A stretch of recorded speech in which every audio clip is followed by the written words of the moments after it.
Hello, everyone. So welcome to the Medical Informatics or Health Informatics Mixer. So today we have the pleasure of hosting an esteemed panel of experts who will share their insights and experiences in the field of health informatics. My name's David. Most of you may know me. First, we have Michelle Daniels-DeVore. She's a registered nurse. She has a Master's of Science and an MBA.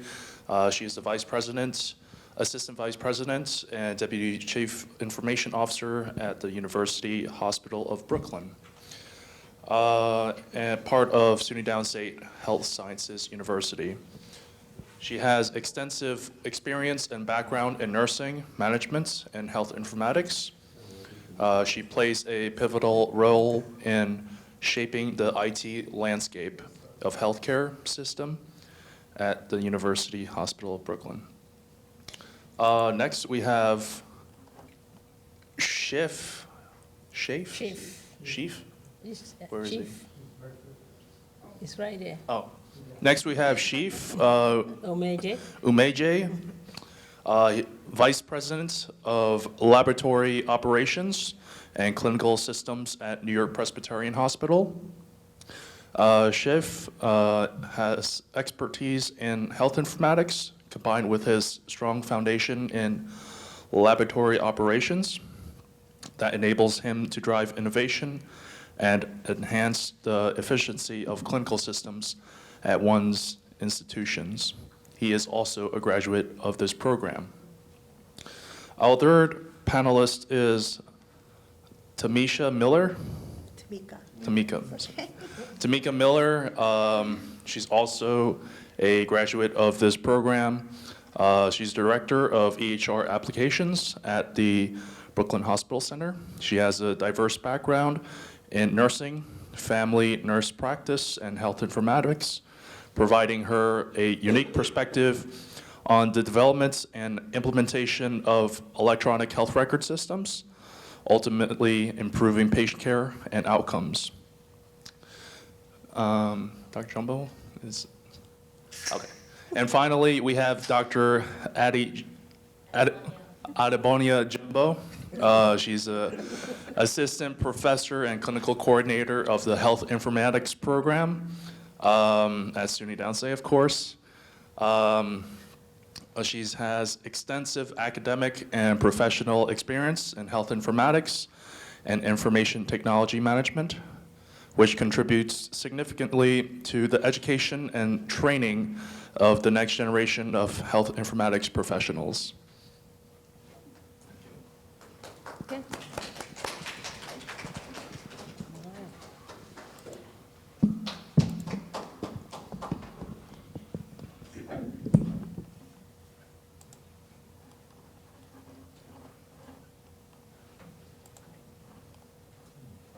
All right, so this is the moment everyone has been waiting for. And just to give a quick overview of what we're going to do tonight, the purpose of this panel discussion is to basically to discuss as informaticians, right, what are the opportunities in health informatics.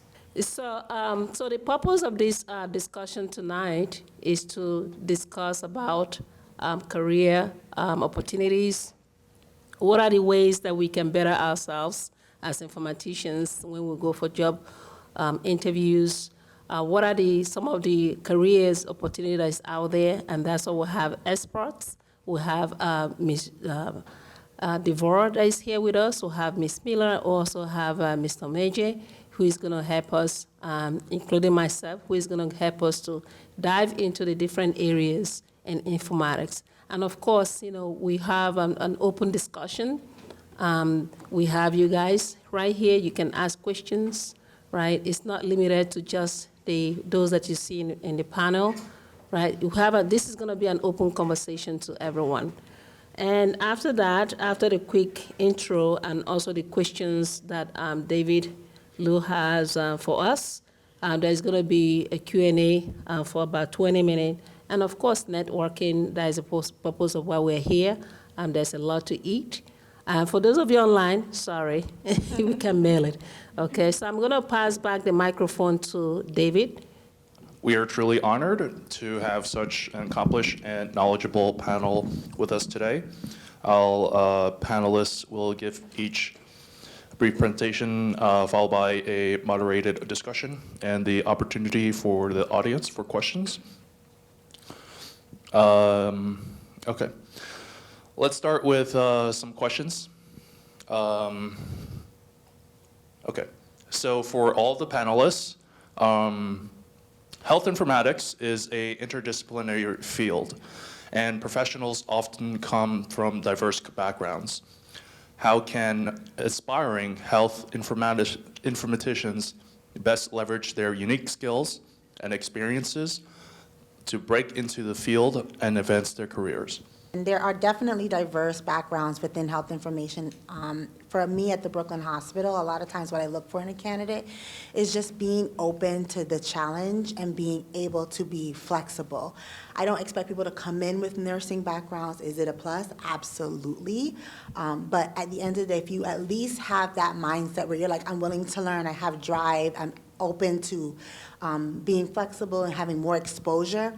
For us, even though I'm in medical informatics, I do a lot in the Brooklyn Hospital. We wear multiple hats, many of us. Chief kind of does more than this and that, but we do a lot of networking as far as within the actual department. I do hardware deployments sometimes, unfortunately. So just being able to be open and wanting to learn and being able to kind of be able to diversify yourself, that kind of helps for me as a candidate, like when I interview candidates. Thank you. Does anyone else want to add to that point? Absolutely. I think that first it starts with preparation, and that's what you're here doing in this class. You're preparing yourself for your future, and it starts after you finish the course. You should have a solid resume. Your resume is the first presentation of yourself to your employer. So that resume will make or break you, because when I receive resumes and I review them, I'm wondering if this candidate is appropriate for this job. So your resume must speak to your experience. After you have a resume has been developed, when you come in for the interview, you must have a plan. There must be a strategy. You just don't show up. You have to do your homework. You need to research the organization. Know something about the organization. Know something about its accomplishments, the community, and the surroundings. After you've done that and you've had your strategy, you need to prepare yourself. What are you going to wear? You must come in professional. Black, blue, gray suits. We're not looking for anything flowered, anything loud. You must be neat. Your hair, you must be groomed. We know we have a lot of eclectic hairstyles. You must be groomed. You must have proper shoes. Your nails must be trimmed. For men, you must wear a tie with your suit, and a watch. When you come in for your interview starts when you call in on the phone. When you're talking to the secretary, that's when your interview starts. So make sure that you're not rude and that you're professional. When you walk into the building, someone is there greeting you and will come and escort you to the interview area. Make sure, again, that you're not rude, because sometimes that secretary will come back and say, this candidate is rude. I don't think he'll be a good fit for that job. And the employees, we're gonna listen to that. And when you come into your interview, you come in, you sit down. You're not gonna be too chatty. You must look confident. We're not gonna be slouching in our seats. We're gonna stand tall and speak with confidence. You're going to answer the questions. Again, prepare for these questions. You can go on the internet. There's a lot of questions that they normally ask. Be prepared for those questions. Know the do's and the don'ts. And when you're speaking, speak clearly, speak professionally, and don't go. The first question, when they ask, do you have a question? The first question should not be, how much am I going to get paid? You want to save that towards the end. And those are my pointers for you. All right. I actually like the part about not asking about money up front. There's no greater turnoff than that does that. So folks, one thing I would add for everyone, I think the question focused on if I have a different background and I'm breaking into informatics, how am I viewed or how do I break in? It's important to note that everything you come with is valuable experience. So whether, if you look at healthcare information technology, you could have any litany of backgrounds. You could be a registrar, you could be a nurse, you could be, there's various types of technologists. You could be someone coming right from the outside or a computer science person. The most important thing, I think, for everyone to have and be cognizant of is the concept of you as a brand. So what I normally tell folks is, I am the CEO of Me Incorporated. So when you think about being the CEO of Me Incorporated, what does a CEO do? A CEO's job is to represent their organization, be able to get funds for the organization, be able to put the best foot forward so that that organization that you support will make a profit. So if you are the CEO of Me Incorporated, own that. Understand that you bring different skill sets to the table. So if you're a registrar going for an IT job, things like you have a clear understanding of the patient flow. You understand how patients come in from admission to discharge. You might feel like it's irrelevant, but that is a valuable piece of information that can help you in the role that you're going into. In every skill set you have, some of the key things are the same. For example, confidence, ability to collaborate, ability to work through difficult things, and frankly, just a likability factor. So think through those things. Don't be shy about the fact you may have done some other roles. You may have been a retail person, which means you know how to handle customer service. So bring all those things that you've done, look at the highlights of them, and tell a story and create a brand around those things when you come for your interviews. The things that Michelle talked about are key. How you look, how you sound, how you present, but be confident in the fact that you own your brand, and if you own that brand, put your best foot forward. Thank you, panelists. Does anyone in the audience have? I'd like to add something to that okay. as well.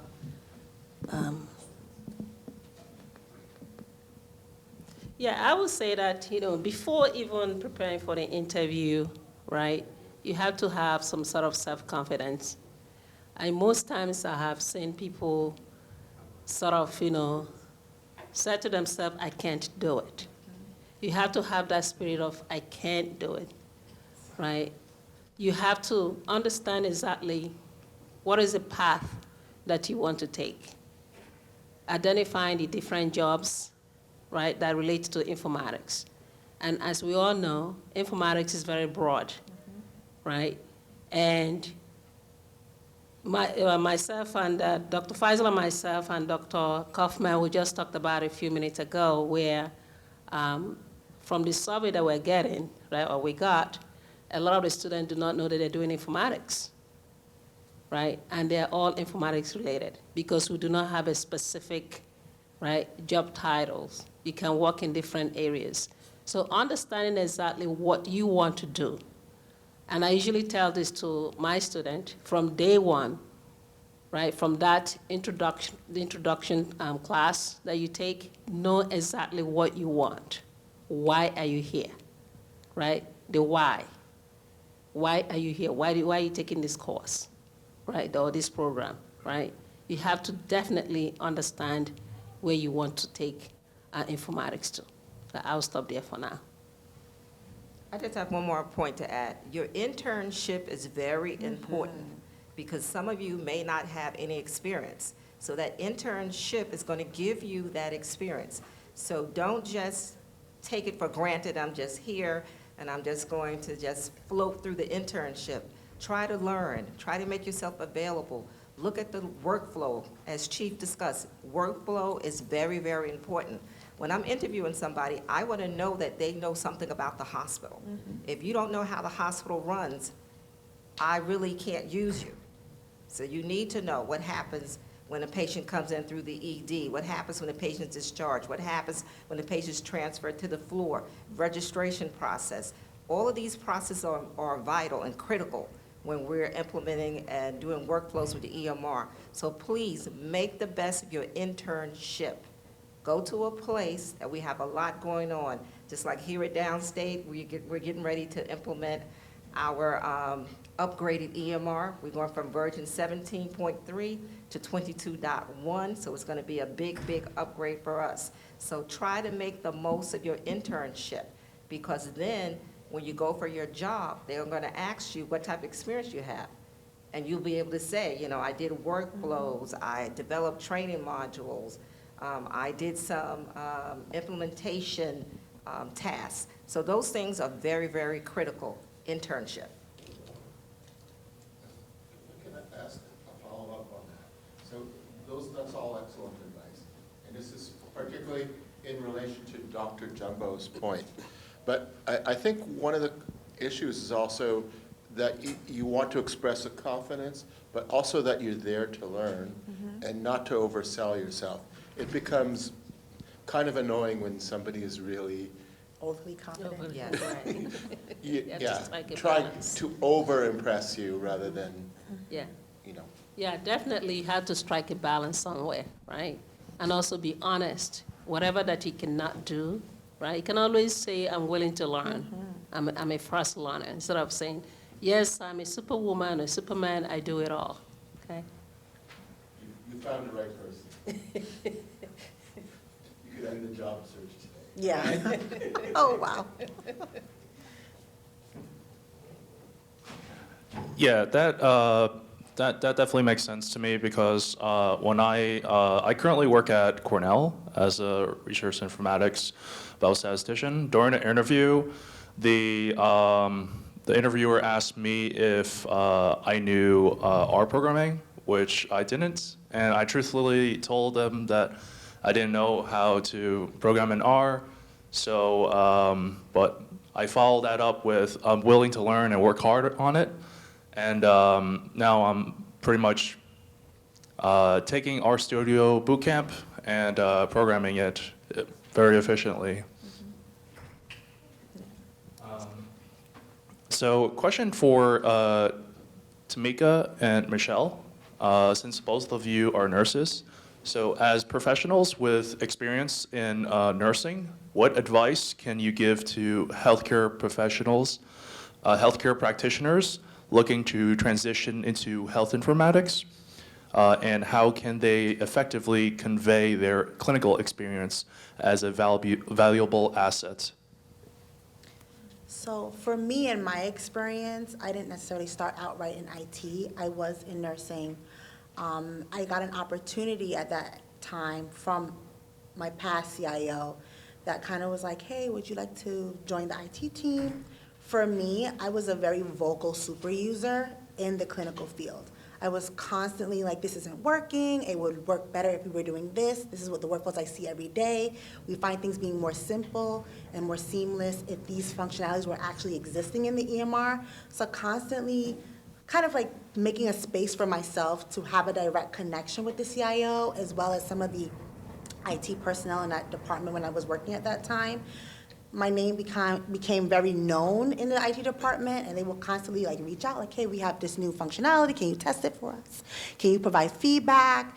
And it, like, I ended up becoming a super user and then transitioning into that phase of getting that opportunity. And I kind of transitioned to be like my first job was me being a trainer in the clinical department for IT, and then I kind of moved up from there.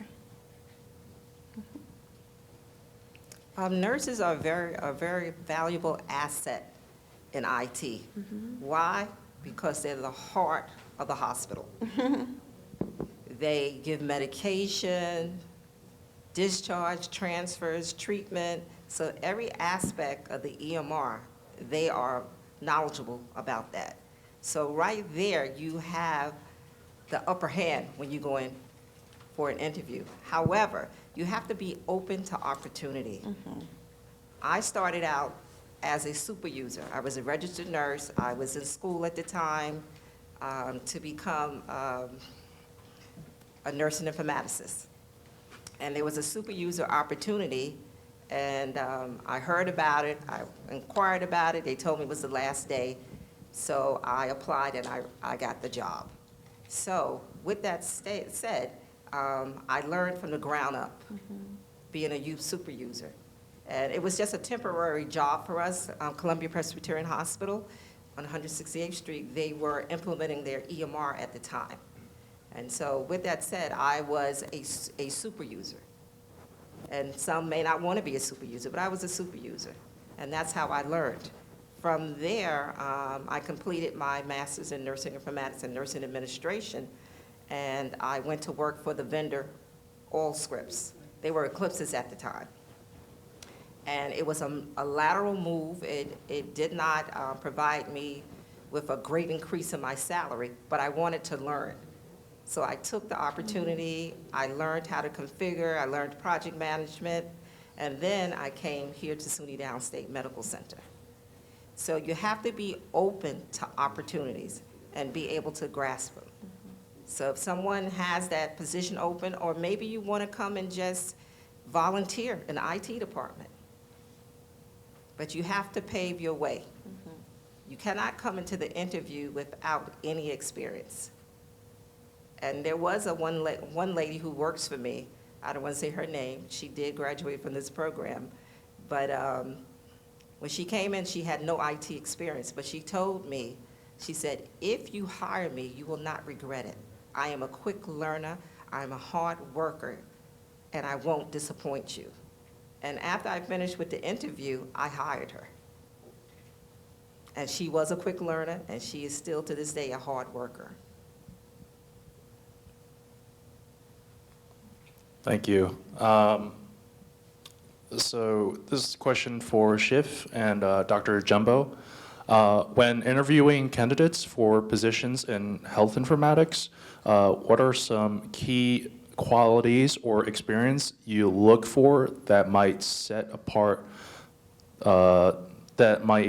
them apart from other applicants?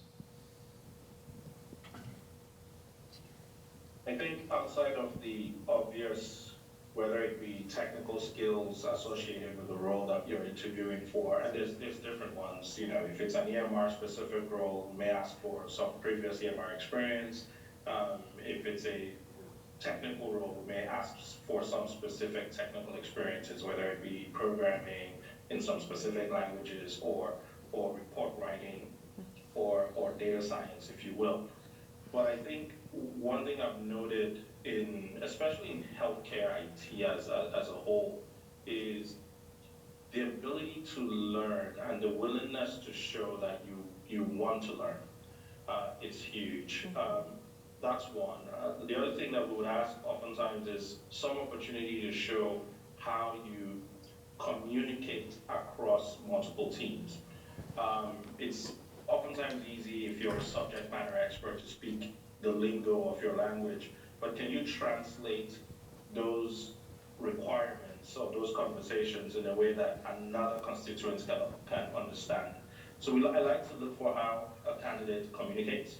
I like to look for the eagerness and enthusiasm that they show for learning, and some evidence, because everyone can come up and say, I'm a good learner, hire me.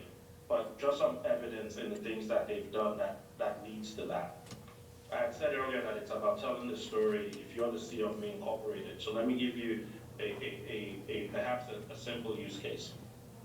If I've worked predominantly in retail and then I went to Downstate and I got my master's in informatics, so what I've done is I've worked in, let's say, Macy's, your favorite department, whatever your favorite department of store is. And I come for an interview and all I have is the material that I've learned in school. I can come up and sell the story this way. I'm highly motivated. I'm used to working in a very fast-paced environment. I'm used to putting the needs of the consumer first. I listen, I understand requirements, and I find solutions. Those are the skill sets that you would need for an analyst role that you're recruiting for. While I may not have done this in healthcare, and while I may not have done this in technology, I've done this working in retail. As part of that, I have taken X course, Y course to improve myself.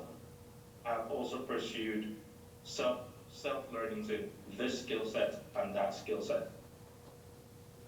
I am no expert, but I believe that taking my experiences with working with people, working through difficult moments with people, and understanding the needs of my customers translates from retail to healthcare. So let me pause and ask the audience, does that sound like someone you want to recruit? Yes. Yeah. Yeah. And did that person have did the person mention any of the fancy skills you see in technology? No. So it's about being able to translate those experiences that you have, be true about them, but tell that story in a way, and all of a sudden we begin to see potential. So I'll pause there. I don't know, Addie, you may have some other things you may want to add to that. I think you've said it all, basically, but I would just, add that also paying attention to details. In the healthcare field that we are in, you must pay attention to details. Getting those requirements from your customer. Remember, the clinicians are your customers. They're very important. You can't go in there looking all confused, coming back like 20 millionth time to ask the same information. As a matter of fact, I'm also going to mention name. There was an evaluation that we got of a student. This is an internship alone.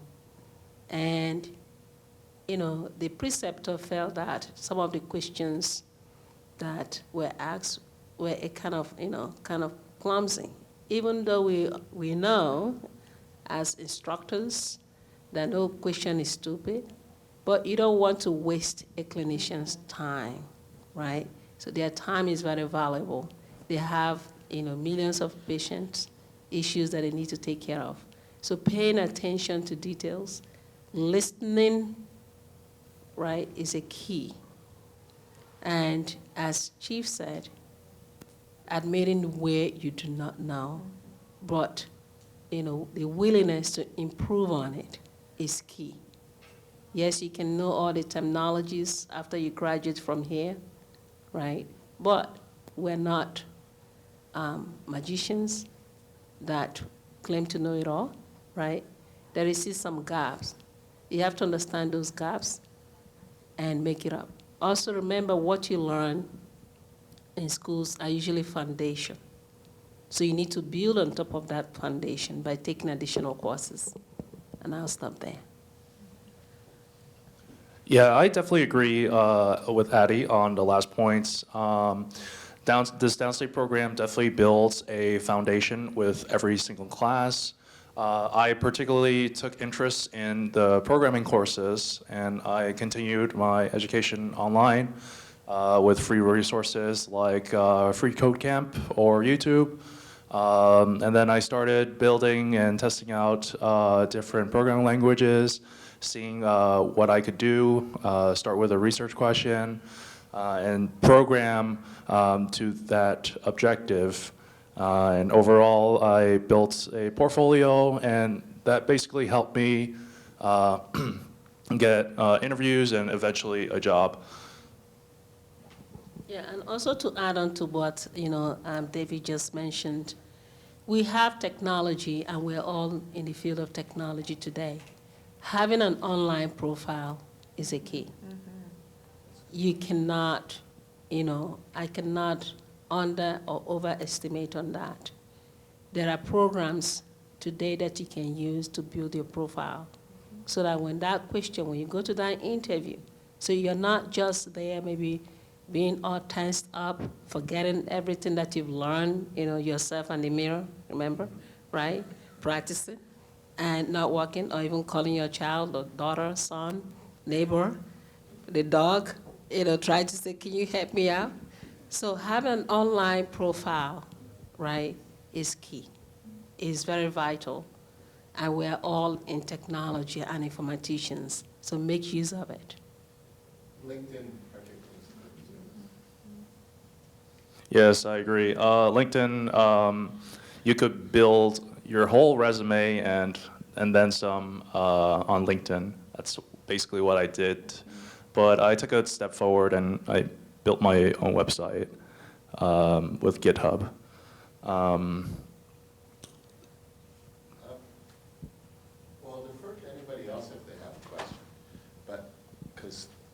So one of the things that I try to convey to my students is that, particularly in a couple of the courses that I teach, medical decision-making and the user interface course, is that they may never work as a user interface designer, but they'll have a literacy to be a stakeholder. So they can participate in a conversation on it. And as decisions are made, they're a useful member of a team. Same with medical decision-making. They may not be a decision analyst. So when you look at a candidate application, this is much a comment as a question, but they have a set of adjacent skills that may not be necessary for this particular position, but gives you a certain flexibility, and maybe as you talk to other departments, as you're involved in developing user interfaces, even though your staff is not directly involved in that, they may be informed, they have a better literacy and so forth. How valuable would you say those adjacent skill sets are? I could probably take a stab here. No skills are waste, and that's the one thing I learned, and as a graduate from the program, the user interface course as it was taught during my time was significant because we learned how to gather requirements, we learned how to document requirements. We learned how to look for opportunities for improvement and optimization. And I think learning skills like that and being able to apply it, it's one thing to say, look, I took the class. It's another thing to go to work the next day and be like, I wonder why this button is at this location of the screen and what's the impact of that from a user perspective. Or I wonder why we have to go through these 2 or 3 clicks to get to somewhere. Being able to ask the curious question is a skill set that is of significant value, irrespective of what role you do, whether you are in a strictly programming role or you're in a business analyst role. Very, very key. So I think it's skills that are worth it. The stuff we learn in clinical decision support or medical decision making or even any of the networking classes, all valuable. But to what Adi said, the trick from an interview perspective, and maybe it's not a trick, it's just what it is you have to show just enough that you can build on. So some people come into an interview, you ask a few questions, and it's clear this person knows absolutely nothing. And then, that's the end of that. But when you show that, look, I've heard the lingo, I know these concepts, knowing the concept is not enough, but I know how I can apply these concepts in different scenarios. I know that I can apply a business requirements document, whether it is an EMR implementation, an LIS implementation, radiology implementation, makes sense. I know that I can talk about collaboration and project management, irrespective of what it is. It could be building a brand new program, or it could be buying a new set of equipment or implementing a network is key. And I think as a candidate, your ability to translate the buzzword into actionable, practical examples of how you could leverage them would convince anyone that's interviewing you of your value. Frankly, and I'll end with this, we put out job descriptions out there looking for the purple squirrel, right? So you see some of the most complicated job descriptions out there that want you to have 15 years of X, 20 programming languages, etc. We're shooting for the moon. What we frankly really want is a really good person that works well with everybody, has the capacity to learn, and frankly meets our budget. If anyone met all the requirements on most of our job descriptions, we can't afford it. That's the truth. Or you'd be suspicious. Very suspicious of why you're coming to us. Right? So that's the thing that folks should feel empowered about, is the job description is a wish list. Learn enough of the things to make you dangerous, but show your capacity to learn. And as long as you can begin to tie the technical jargon with a practical application, people begin to say, yeah, this person's got it. And then we begin to see that potential that makes us make that leap to go from a really good resume, a nice chat, a waste of our time, to this is something we really want to bring into our organization. Thank you. Thank you, Shiv. It's a question for all the panelists, and it's about networking, which is extremely important. So networking is often cited as a crucial component of career building. How have you personally utilized networking in your own career developments, and what advice do you have for aspiring health informaticians to make meaningful connections in the industry? For me, like I know you all mentioned earlier, LinkedIn was like a key component for a lot of my networking extensions of what I do within the informatics sector. I use LinkedIn rapidly, even for simply just reaching out. If there's a job opening at a specific job that I'm interested in or looking for a specific job, and that person's the hiring manager or knows someone that is in with that role, I'll reach out, start a conversation like, hey, you know, how's everything? Just wanted to connect with you. And then we start an initial meeting, and then from there, build from that. That person knows me, they've already looked at my profile, because that's a lot of times when someone reaches out to you on LinkedIn, you always go to their profile to kind of see what their connections are and kind of see what they've been doing. It's something that is matching with what you currently do today, or if it's something outside of what you do. Because even if you're looking for other people, or if you want to reach out, like I know many of the times I've reached out to Chief to kind of ask specific questions, post-graduation, even current state within COVID times. It's like, hey, how's New York NYP doing this? Is this happening? How are you guys developing or finding a solution for this workflow? I can't tell you how much of that has been helpful for me within LinkedIn. And then even just going to certain conferences, you may not necessarily be a speaker at that conference, or you may not necessarily be there as a panelists, but you're definitely there to learn. You can actually network in those conferences, introduce yourself, try to penetrate those circles, and trying to like expose yourself to what people are talking about, what's new out there, things that are kind of catching your eye, kind of gravitating to those sectors or those tables within those conferences, and kind of starting a conversation. You can't believe how many times I've met people, I'm like, oh my God, you guys are doing that thing? That sounds so amazing. How did you start that? How did you initiate that? That just starts the conversation. Let's exchange contacts, keep in touch, and then, you know, months later, years later, I'm like, hey, just keeping in touch. Are you guys working on this thing? I know that at your organization, you have this application. How do you meet this need? And that's some of the things that we've gotten, and networking is extremely helpful in doing those things. I just want to add to that, you cannot operate as a professional in a silo. You must network.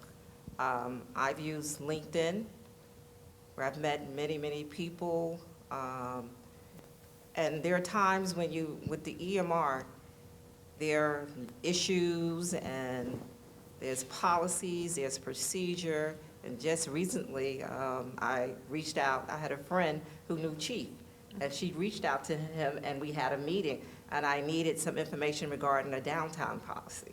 And he was able to provide some advice on that to me. So networking is everything. Also, I have a key member of my team, and I obtained him through LinkedIn. I went into LinkedIn and I looked at all the profiles. It was a position that was very hard to fill. And I just started looking at the profiles, and I saw this person was a registered nurse, interface, ClinDoc experience. So I took a chance and I called the hospital, and then I called the hospital's help desk, and I was able to link with him. And believe it or not, and he's one of my star employees. Oh, wow. And he's been with us for about 5 years now. I'm not going to tell you what hospital he came from. I know, don't talk about you be poaching people now. But it was Hospital might come yours. attack It was you. yours. Oh, right. It's possible. Oh, I think I know who it is. I think I know who it is, because they still contact me. I think I know who it is. And so, That's good. and I go to conferences and I'm networking there. So those relationships are very valuable, not only for you professionally if you're looking for a different position, but just to hear what others are doing, just to hear about the different innovations, and just to link up with somebody and just have someone sometime that you need to talk to discuss certain things. Mentorship. You can, internships, career paths. So definitely, networking is a very valuable tool. I just wanted to add to that too. Mentorship is also really helpful. I've had people reach out to me via LinkedIn saying like they're looking for mentorship, someone that can assist them in helping navigate the waters and help building their actual brand, like Chief mentioned earlier. So don't be cutting yourself short and reaching out to these people and just saying like, I'm looking for a mentor, I'm looking for a channel that someone can help me kind of assist in navigating in some of these arenas.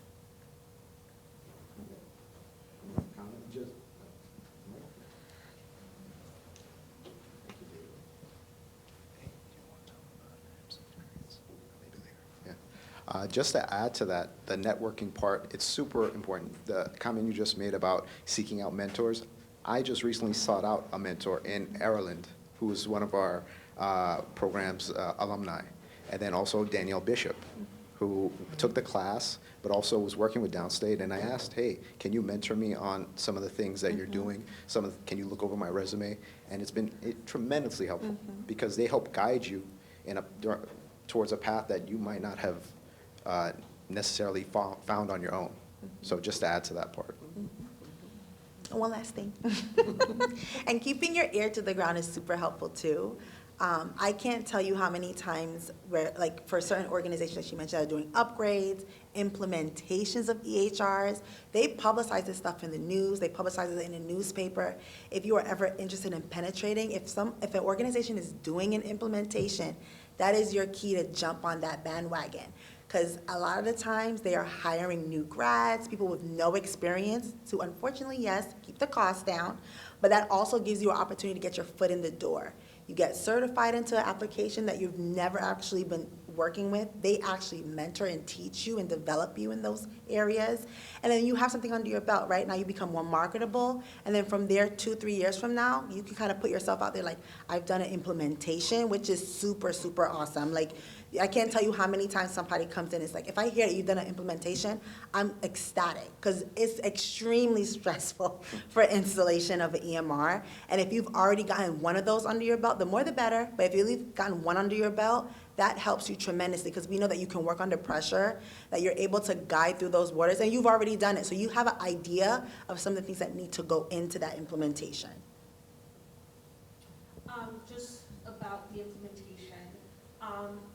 I know that there's a lot of times that you do like some big implementations, like maybe moving over to a different EMR totally. And sometimes there are like small implementations. Does it matter, or are you looking for something specific, or is it just like Anything. you know how to navigate an implementation? So yes, the implementation of an EMR is by far much more vast, right? Because there's so many different pieces, especially if you're transitioning from one to another. But anything, if you've been a part of a go-live, if you've been part of a small implementation, it doesn't matter. Because either way, it's a lot of stress that goes into that. If a department that's going from paper into electronic medical records, there's a lot of pieces, conversion, training, getting people ready, technical dress rehearsals. There's so many different pieces and facets that go into that. So it doesn't matter necessarily how small or how large, just getting in there and doing it is basically what I'm looking for, or anyone would be looking for. All right, so just to add a little bit on the networking aspect, if you think about Facebook, what did they do? It's basically linking people, right? So you may not have, right, the network within your friend or within your wall, but you know somebody that knows somebody that knows somebody that knows somebody, right? 5 degrees of separation. Right. You have to utilize all that. You don't wait until you know that person, but you use, whatever that you know. I'm a practical example to that. When I graduated from this program, and I was looking to do my internship, I wanted to find my own internship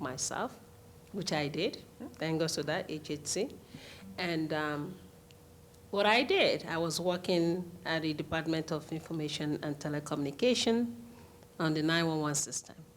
And one of the commissioner, Ellen Stein, I think she's retired by now, and I said to her, I'm actually concluding my program in informatics, and I'm looking to do an internship. In addition to that, I didn't have any clinical experience. I only had technology experience. I don't have clinical experience, and I want to use what I've learned, right, to kind of approach the clinical area in that sense. And she said, oh, good, I have somebody. She linked me up, gave me the email immediately. You don't waste time. You don't even sleep on those kind of information. You act immediately, and I did. From there, I got Brett Robles, who was a former CIO here, and I introduced myself. He said, oh, I used to be at Downstate. Do you see the connection? And immediately, he disseminated my resume to his managers, and I was called to an interview. And that is how you grow your network. You don't have to wait to know that specific person that got that job. Use every tool that you get. It's an opportunity to expand your horizon, right? Get to know people. Get out of your comfort zone. Utilize everything that you've got, right, to make that happen. I'll stop there. Yes. Just wanted to add, first of all, thank you, the panelists, for taking time out of your busy schedule and sharing your thoughts with our students. We have a LinkedIn page limited to only our students and alumni. So if you have not, connected yourself to that, please do so.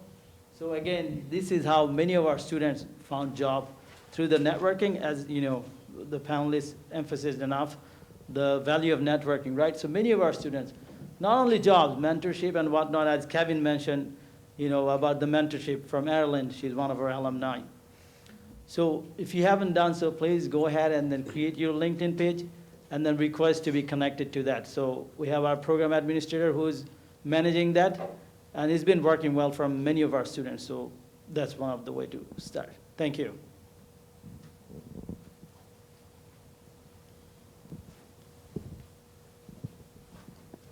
Does anyone from the floor or the audience online have any further questions?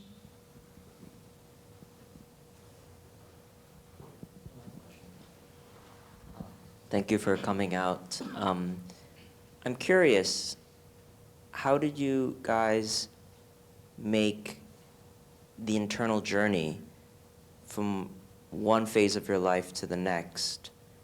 Like the series of questions, any change that you make in your life, before you can make it externally, you have to clear it internally.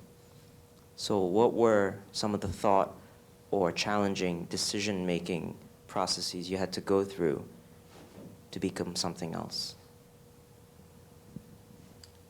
I think for me, one of the key factors, and I think Addie mentioned it earlier, was saying like confidence. Why not me? I know for myself, the transition from being a nurse into IT was very challenging initially, quite scary. When opportunity got presented to me, I literally was like, absolutely not. I was like, no, I don't want to do that. I don't think that's going to be a right role for me. And at that time, the CIO saw something in me and felt that it would be a good role. And I think I struggled with that for about 3 months. Imposter syndrome. I didn't want to sit there and say like, okay, like I started like saying there's someone better for this role. There's definitely like not me, this can't be me. And then when I got into and I started, even in the first couple of months, I did start even struggling because it was a big change. It was very, very different. Even though you have the nursing background, this is IT, this is EMR development, I sat behind the computer as an end user and like, this isn't working, that isn't working, but I never was behind the scenes. And it was a lot. It was very overwhelming in the beginning. There were already seasoned personnel in those roles that I was actually coming into, so I was a newbie. And in the beginning, it was they kind of bullied me a little because their mindset was like, oh, you a nurse, you was already on the floor, you should be able to know this, why don't you know this? And I'm like, oh my God, like, please coddle me a little. So I literally had to invest in myself, and I think Chief and Addie mentioned this as well. I stayed behind, looked up a lot of different information, review a ton of tip sheets, went through a lot of the structure of the IT development that they've been working on, past and future, and kind of educating myself so that when I came to the table with certain suggestions or came to the table with certain visions, I was educated on it. So that's when I started developing that confidence in myself, like, yeah, no, I can do this. I can definitely do this. I invested in myself, and yes, why not me? Why am I not deserving of being here? And that kind of helped me transition into that role. And then when I started getting positive feedback from other clinicians, as well as working with my peers, they did see that shift in me. So then I started getting that, like, oh, okay, so this is working. What I'm doing in investing in myself is working. And that kind of helped me with my furthering of the career. And then I came to this program, which was awesome. I think for me, being a nurse for 17 years at Columbia Presbyterian Hospital, I was ready for a change. And I think that, but the change that I was seeking was to deliver babies. I wanted to be a midwife. And I applied for a school, Lloyd College out in Long Island. And I went there and I talked to one of the chairpersons, and she said, I know you want to deliver babies. She said, but informatics is the future. You know, the president has mandated all hospitals have to be electronic by 2015. I know I'm telling my age now. And at that moment, I said, okay, maybe. She said, why don't you try this? So I did try it. And I found out it was different and something that I did like to do. But coming into an interview, into a different role, and you've been a nurse for 17 years, it's a little frightening, but you have to have confidence. You have to dig deep down and say, I can do this. And that's what I did. And coming here at Downstate, I wanted to be a project manager, which I had no experience at the time. And they said, oh, well, we already filled this role, but we have another position for you. You can be associate director. I said, I'll take that. And coming in, there were certain skills that I did not have. I had to develop myself. I had to take certain classes. You know, I knew how configurations. I knew how to configure, luckily, because I was with All Scripts, the vendor. And that job, all of us were brand new. We were for different walks of life, and they developed us. But there were still some things that I didn't know, such as effective project management. So I had to take classes. So you have to continuously develop yourself, continuous education. You just don't want to stay stagnant in one area. And as you develop yourself, you become more marketable. And that's what happened to me.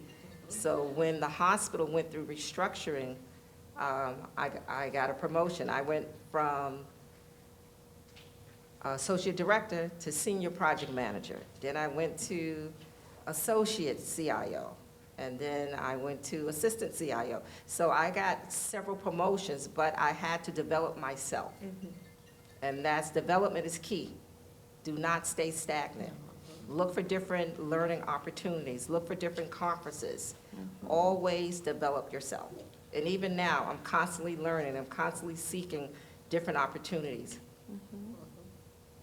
And put yourself out there, right? Don't be, if you're in a meeting where you're talking about certain projects with your colleagues and things like that, I'm not saying always be the, I'll do it, but definitely be that person that's gonna be like, you know, I'll take this and work with it and I'll learn, because that gives you opportunity to learn, balance that project, bring it to completion, and your boss is seeing that. Your supervisors are seeing that. They're seeing that you are taking ownership, you're being able to successfully implement or complete a project, and when it comes to opportunities of promotion, we look at that, we take that into consideration. You're able to balance that, you're able to manage a certain information on the team, your peers respect you, they take your information and they actually kind of like find benefit from it, and those are some of the things that we look for when we're talking about internal promotions and elevations within the career paths in the department. I'll add a few things about inflection points, and I'll talk about what I think is one of the most powerful roles in the world. And this would be a little bit of a shocking statement to some. Arguably, the most powerful and tedious job in the world is the President of the United States. Somehow, every 4 years, we hire a rookie. Right? Most times, the next President of the United States is a first-time President of the United States. That's true. And it is the most powerful, stressful job in the world. So now let's take that back to your inflection point or my inflection point as someone who's thinking to grow their career. If you take the perspective that you're not qualified and it seats in your mind, then you are not qualified. If you take the perspective that that's a challenge, and I might not know it today, but I will learn it tomorrow. I'll be humble enough to know what I don't know and go research and ask. I put in the work to learn more. Then you're ready. One thing I'll say about my career, and I don't mean this to come off arrogant, I've been fortunate in many ways, is every job I've been in, on paper, I was not qualified for it. So when I joined New York Presbyterian, I came in to be a project manager for a hyper-specific pharmacy application system. I had never worked in a hospital, one, and I could barely spell pharmacy, right? And now I was here leading a project that was supposed to impact barcode medication administration in New York Presbyterian, and it had not been done before. Dug in, worked with people, and decided, look, this is a risk we're taking, and I took the opportunity and I grew. I was asked to lead a reporting team. I could barely spell SQL. I know it's a 3-letter word. But worked with the team, organized the team, leveraged things I've learned in the past, knew what I didn't know and listened to the experts, and we built a really robust team. I was asked to build David H. Cook Ambulatory Care Center, a $1.5 billion center. Never done construction before.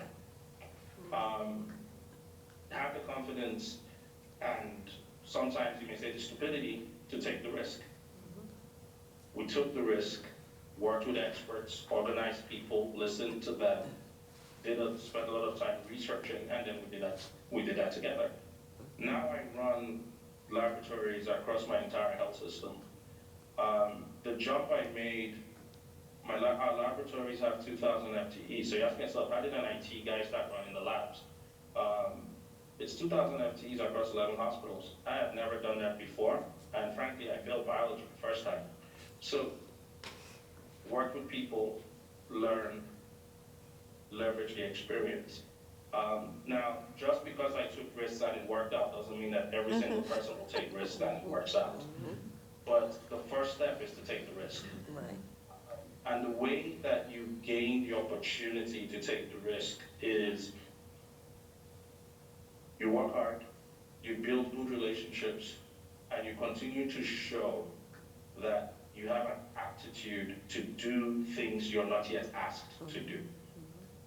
Oftentimes people will say, well, why are they asking me to do this? It's not in my job description. And guess what? The next time a senior leader has a problem to solve, you're coming your way. When they see someone that has a mindset that says, look, I could try, I'll help.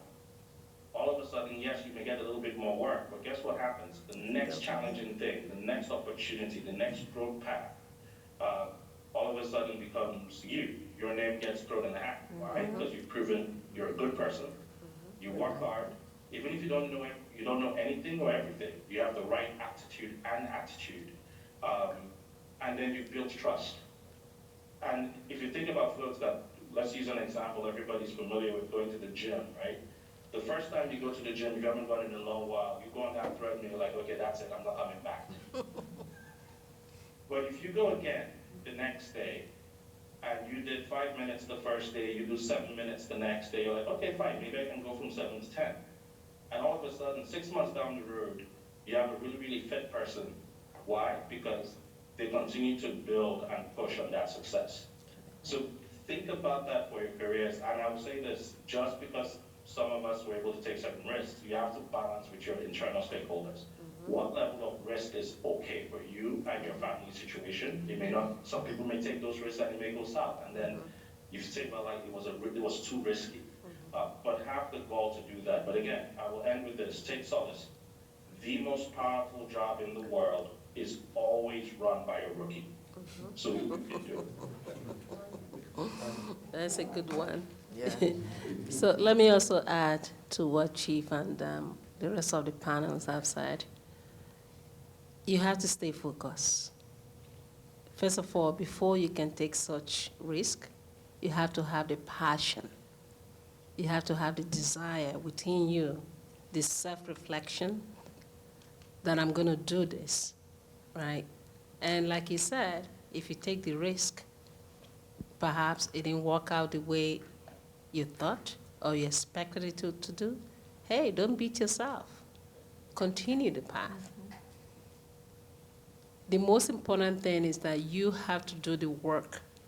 Take whatever that was said to you, right? Self-evaluate and make it up for the next one and prepare for the next one. Don't come all beating up, crying. I'm not going to do this again, because you've already defeated yourself when you say, I'm not going to do this again, right? So focus, focus, focus, focus, and plan for the next one. Okay. Thank you. Thank you for your insight and wisdom, all of you. So I have worked with, I've worked with HealthBridge only, all scripts. But if I was going to apply to a position that is using Epic, which I'm not, Michelle, I'm staying here. I'm just hypothetically, if I was applying to a position, to a place where they only use Epic, do you think that's a negative thing that I don't have any Epic experience? I know it's, well, from what I've heard, it's quite different from Allscripts and HealthBridge. So it's not a deterrent. An EMR is an EMR. The idea is that you need to know the workflow, right? Everything is different. You can have, there's multiple EMRs in the market, and each steps of the workflow are different within the EMR, but if you at least have the conceptual idea of the workflow, you can kind of plug that into the EMR. And no, it's not a deterrent. A lot of the times when you come in and you say you have Allscripts experience, not a problem. We'll send you to get certified in Epic. That's right. And vice versa. Because at the end of the day, we just need someone, like she mentioned, that has the drive, the compassion, the passion, the drive, as well as the openness to say, I want to learn this. I'm going to dedicate my time and experience in developing this skill set, and I'm going to do well.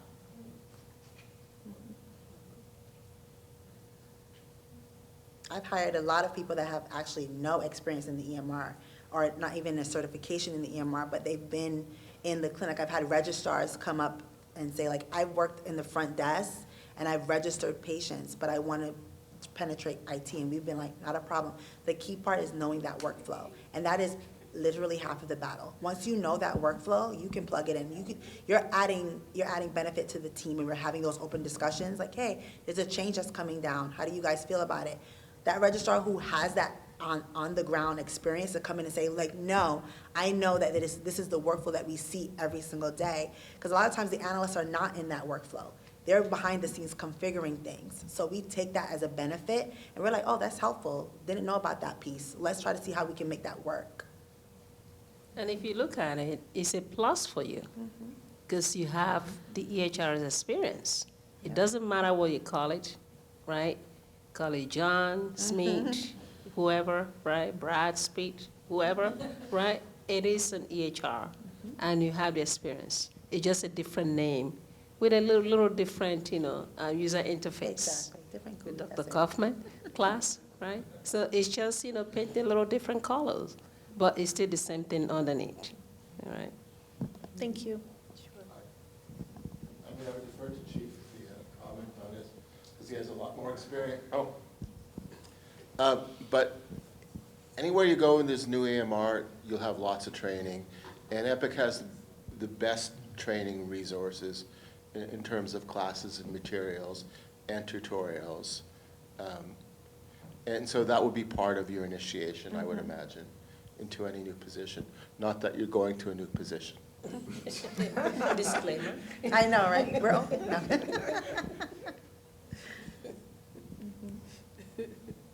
Yeah, just one thing to note for folks who are thinking about getting into EMR work as well. There's all these companies that do at the elbow support.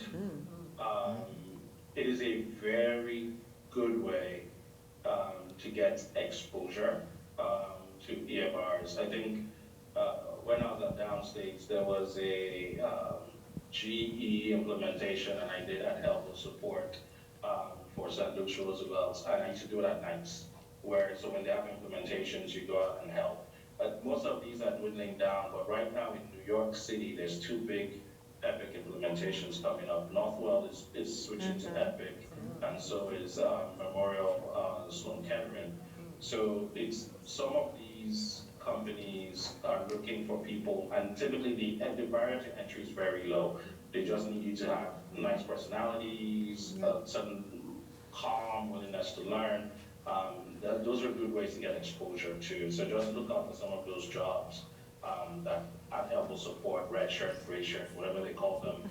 That's a very good way to get in.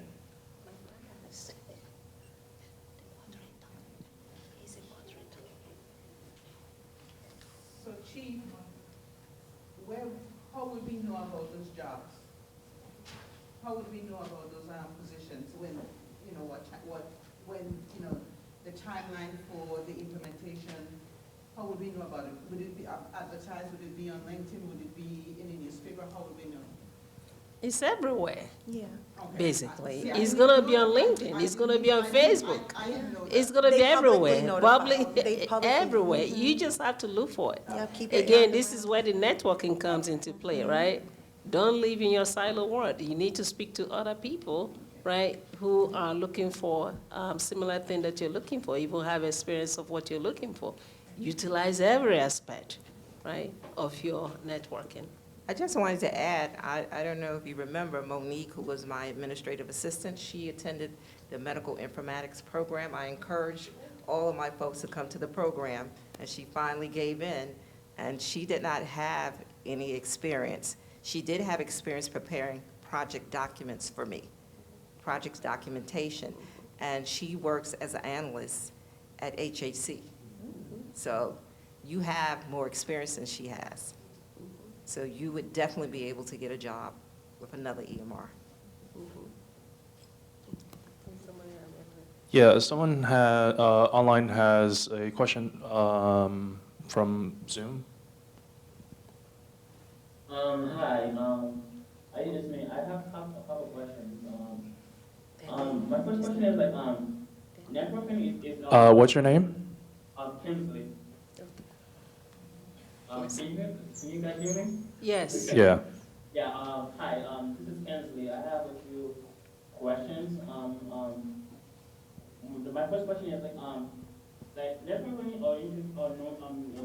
is good. Also, meeting people and introducing yourself and talking about yourself is great in a way. But also, the thing is one of the biggest issues I'm having is application or doing your resume or application on paper and showing everything all your skills that you got you will never do an interview and on one page and a resume and especially got somebody you come into a new field with no background and or work experience and that's that field. I feel like it's being as hard. My question is what advice would you give someone that's do have the skills but don't have the experiences and they're trying to influence employers yeah, they can they'll be a good fit to the job but with a resume. So I think, Kinsley, one thing you may want to look at is you have some, I think when I started, I used the example of somebody who's done retail, right? Or look at what you've done in whatever role it is, whether it's a family business, whether it is retail, whether it is environmental services, whether it's an administrative role. There are some key soft skills, and there are some key buzzwords: collaboration, workflow analysis, things about organization, things about problem solving. You begin to put that together, you begin to tell a narrative. Also, if you are lacking on what you feel is credible, if you will, IT experience, as you continue to take classes, certification skills, you list them on the resume.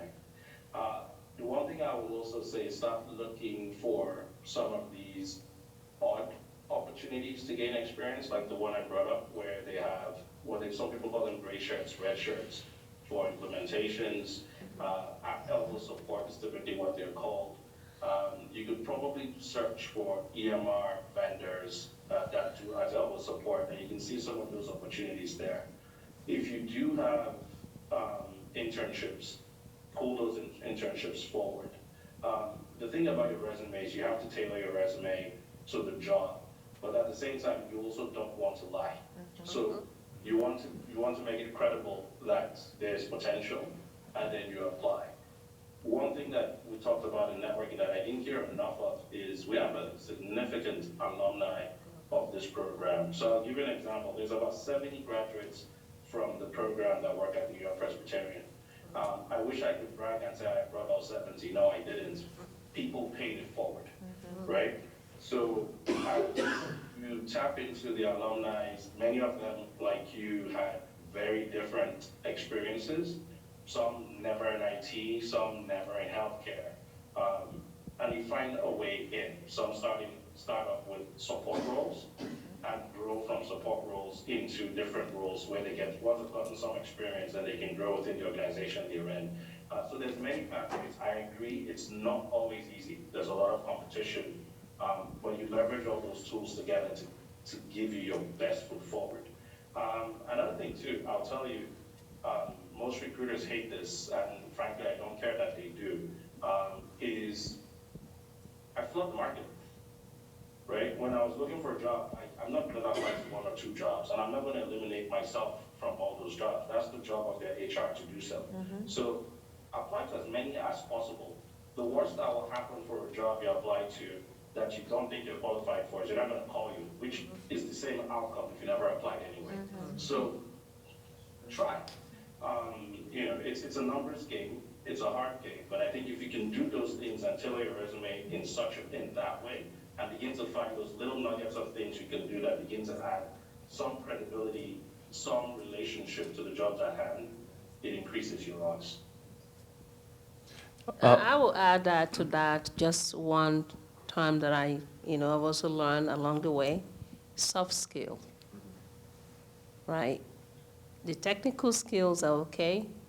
You also have to add that to your portfolio. And what are those? Being able to work with others, having good communication. Because think about it, you're going to be working with clinicians, people, and you need to be able to communicate. Communicating is not about how you sound, but how you present it, and how clear that you are when you're speaking to people. Because if nobody's understanding what you're saying during the interview, you must as well call it a day, right? Because informatics is a lot of people's job, meaning working with other people, not just sitting in your desk, coding. It's not computer science. It's not just, cracking the codes behind your desk. It's working with people. So soft skills is very important. Yeah, I would like to add something. So personally, basically, I applied to over 500 jobs in my job search for a position, starting from, I think, last year, September of last year to maybe January. So I just kept on applying, and you know, it gets hard when you get rejected from so many positions or even like ghosted. But when you start getting interviews, basically, you know, you have to be persistent. You have to have tenacity and grit, where you just have to keep moving forward until you get an interview or they, you know, network, someone finds you, and then you eventually get a job, like, you know, impressing people. Another thing is for resume writing, Schiff brought up a particular point about keywords and specifically tailoring your resume to the job description. So most websites like LinkedIn or Indeed, they use these things called ATS systems, where they'll filter your resume, and if they don't have the ATS keywords, it goes to like the no section, or, you know. So make sure to search up the ATS keywords for, you know, tailoring your resume to job specific. Where would you find those? Oh, you just search online. For ATS? Yeah, for ATS, yeah.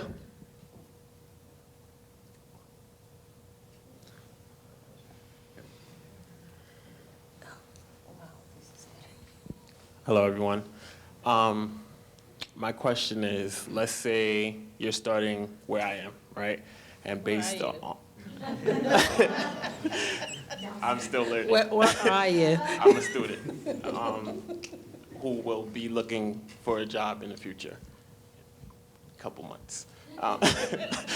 You're not looking yet? And based on how technology is going, what area of informatics would you focus on?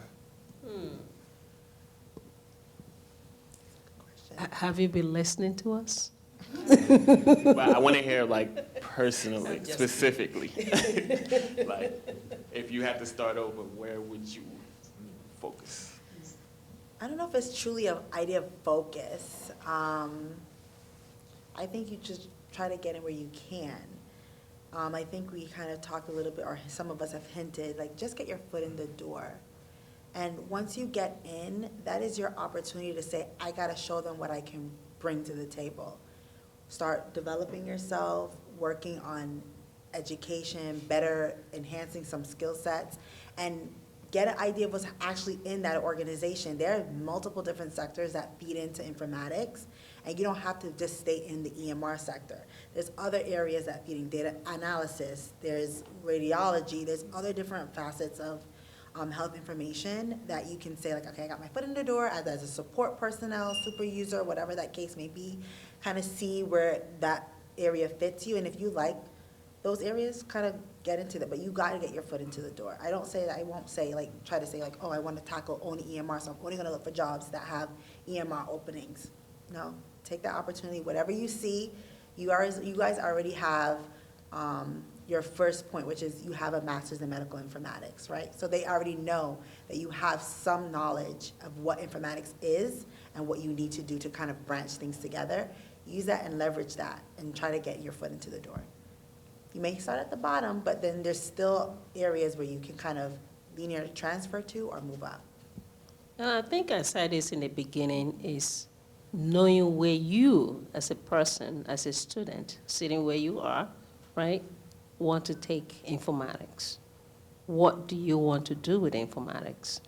Informatics is very broad, as we all have established, right? But what is your interest? What are you interested in? Are you interested in becoming a project manager in informatics, data analyst, right? Clinical business analyst. There's so many titles.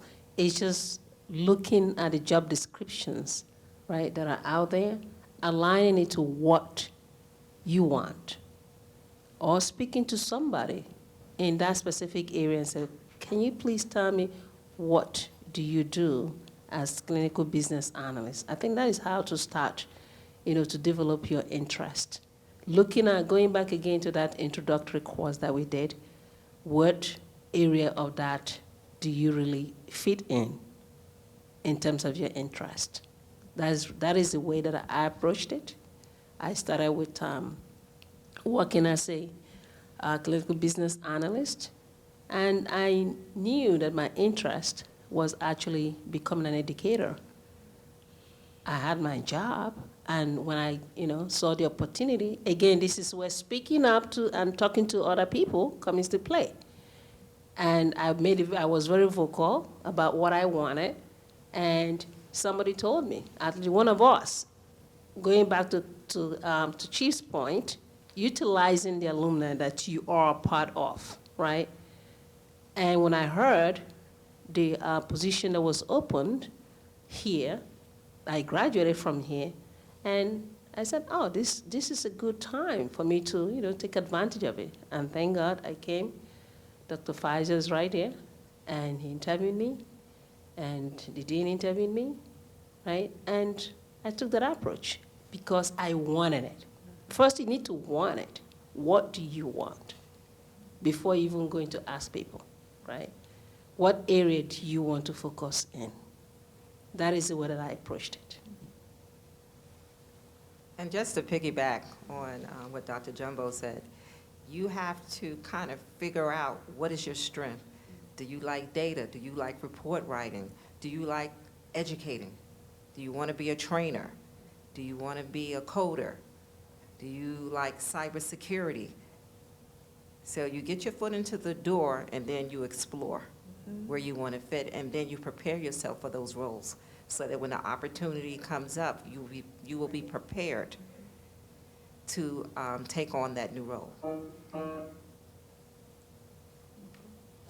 sort of piggyback off of that question and yours as well, Michelle, do you all see any foreshadowing trends now being in the field, being in the positions you're in, that are related to informatics, like cybersecurity? I went to the HIMSS conference this year, and the big thing was AI and machine learning. Do you each see any foreshadowing trends that could affect us as emerging clinicians moving forward, and maybe ways that we can kind of carve out our own path? So, given that I have certification in AI and machine learning, I will tell you this. AI is just an algorithm. You have the brain, not the AI, okay? AI would never, I always argue this with everybody that feels that AI is going to take our jobs. AI cannot think for us. We are the one that think for AI. Remember, that programming class that we did, whatever that you put in there, right? Who put in there? You did, right? You programmed that specific application. So how then is it possible that AI is going to take over? AI can only enhance and help us to do our job much better than we're doing it today, right? Cranking those humongous data set that we have so that we can translate it into knowledge, better knowledge to use it, right? But it's not going, yes, it's good to have those skills, and AI is nothing but, models that is used. It has, the cognitive, trying to think as we, the human. We are right? We are thinking for the computer, not the other way around. Yes, it's going to do a lot of efficient things, probably going to the fire before the fire guy gets there, right? But the fireman will still have to be the one to let's pull the rope, let's pull the hose, let's pull that, let's, bringing the team together and doing the work. So that is my perspective. I'm so sorry, Dr. Kaufman, but I was going to say Dr. Kaufman's favorite ChatGPT uses AI that someone is not specifically sitting there and putting the data in, it's pulling the data from everywhere. Right. So you don't think that is something, or do you believe that is something that can happen within the EMR, EHR system as well? Well, it's an algorithm, right? It's possible. But now let me ask you, will it think for you? I mean, ChatGPT kind of does. Okay, it pulls the data. Yeah. It pulls the data, but does it think for you? Right. It doesn't think for you, okay? It helps you to pull the data, it helps you to arrange the data.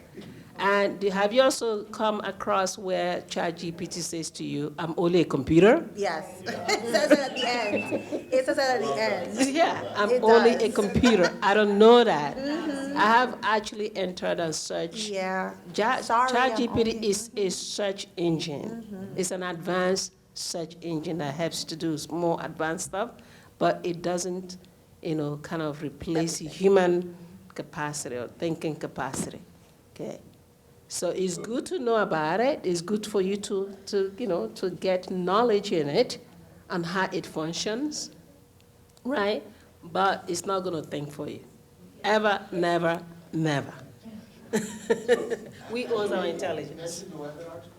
Oh, yes. Well, we are also concluding. This had been very interesting. Like I said, I'm only an instructor helping the students out. And let me also recognize all the panelists. Thank you so much for answering the call, leaving your work early, and coming here, this evening to present such an incredible and interesting topic. Obviously, we all want to stay here till tomorrow morning, right? Because it's interesting. I also want to recognize the student body from the president, Kevin, and also the vice president. And where is our secretary? Our secretary, okay, treasurer, and treasurer. And we also have our faculty members here. Our chair is here, Dr. Faisal, Mohammed Faisal is here. And Dr. David Kaufman is also here among us. So I just want to take this opportunity to thank you all for making it in and for us to have this lovely heart-to-heart, what I call heart-to-heart conversation in terms of how we can move on and achieve our dream, which is, graduating from the program. A lot of you will be graduating. Hey, hey, hey. Congrats. Congratulations, right? And those of you that are staying behind, we'll see you in class. And I'm getting there. And also for those of you that are interested in understanding if AI is going to take over the world, there's a webinar tomorrow. It's online, so you don't have to be here today, tomorrow again at 6, what time, 6, right? 6 p.m. tomorrow, 6 to 7:30 tomorrow. We have incredible speakers. We'll have Dr. William Hirsch, who has written a lot of books in informatics. We'll have many other great panelists that will be there. And guess who is the moderator? You are. Okay. I thought that is a quiz, by the way. If you miss it, that's, 10 points from your final grade. And also, I also give my panelists opportunity to say something so that we can conclude, starting from Chief online. Sure, thanks, and thank you for the opportunity to present. I'll just end with this for everyone. Hopefully we've inspired you in some way. Just take the first step. To borrow from Nike, just do it.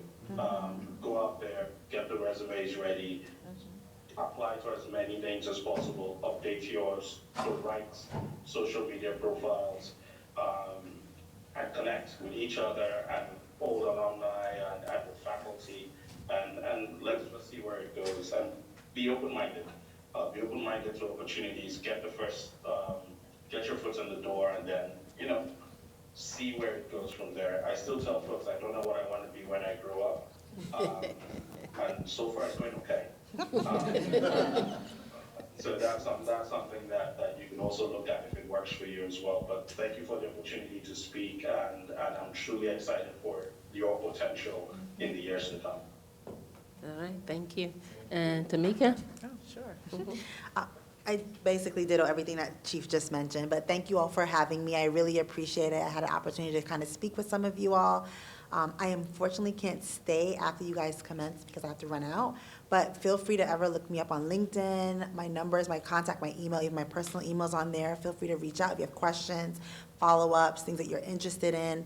I do also mentor as well, and at any point, hopefully I'll see some of you all apply at my location, even though Michelle may have, may have better options.